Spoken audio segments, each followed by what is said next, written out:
For today's video, gagawa tayo ng suman with sauce or binalay. Una, initin muna natin ang dahon.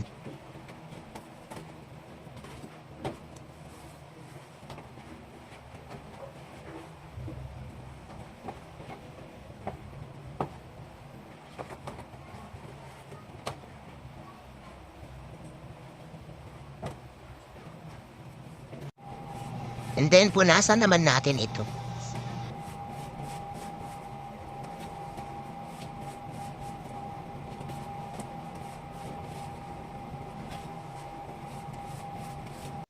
First natin niluto ay yung kanyang sauce. Ilagay yung coconut milk sa pan. Haluin lang ito hanggang sa maging latik.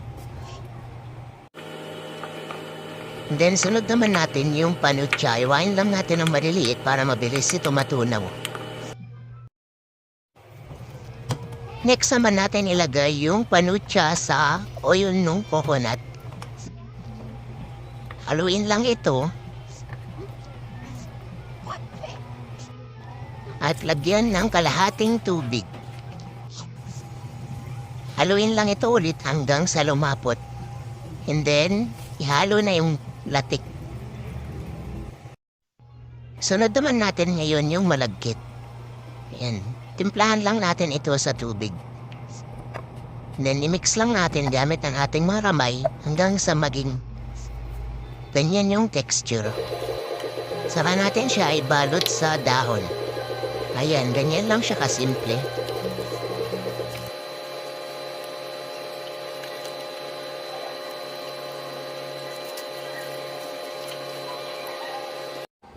After natin mabalot lahat, ilagay na ito sa kaserola at lagyan ng tubig at pakuluan ng 30 to 45 minutes.